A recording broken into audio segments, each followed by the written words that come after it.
Hi, this is Carol Harnett with the One Take Work, Love, Play video blog. And I just realized I'm not really sure why I do these right after I've worked out or right before I've worked out, so my apologies, but as my friend Rick Shube would say, it is what it is.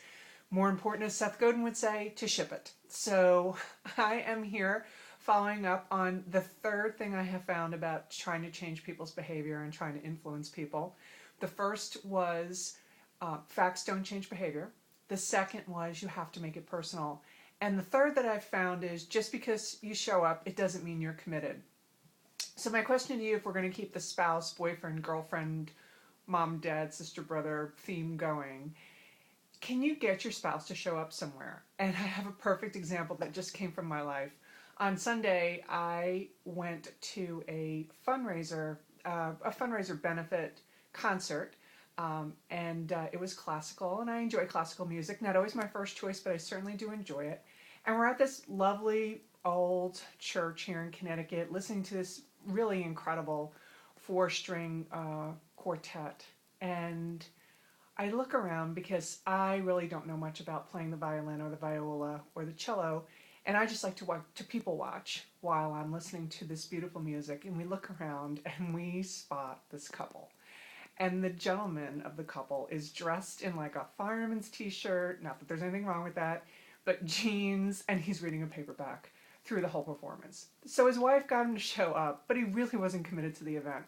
Now, kudos to him for listening to her, his wife, that it was probably very important to her that he was there, but I just really got such a kick out of it. And you see that same trend, people who go to church and are there an hour or there all day every week, and their behavior and the sermons are driving them to one behavior, and then they leave the church or the synagogue or the temple or any of their places of worship, and they go back to behaviors that really weren't talked about in the church.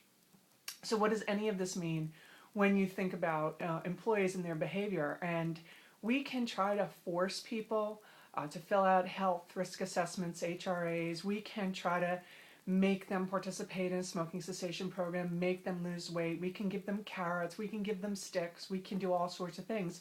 But the thing you have to remember is just because they show it doesn't mean they're committed. I can tell you that I worked in the sports medicine and fitness world for about 10 years, and along with rehabilitation, and I can't begin to describe the number of clients that came to me and would say, this is it. This is the one time I'm going to do this. And 3 weeks later, they were gone. Typically, that happened in January, May, and September, the 3 times people tend to start something. So the third lesson that I want you to keep in mind when you think about behavior change is you can't force anybody to show up someplace. And even if you do, it doesn't mean that they're going to be able to hold the commitment.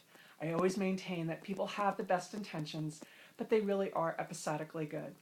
So this is Carol Harnett with the One Take Work, Love, Play Daily video blog.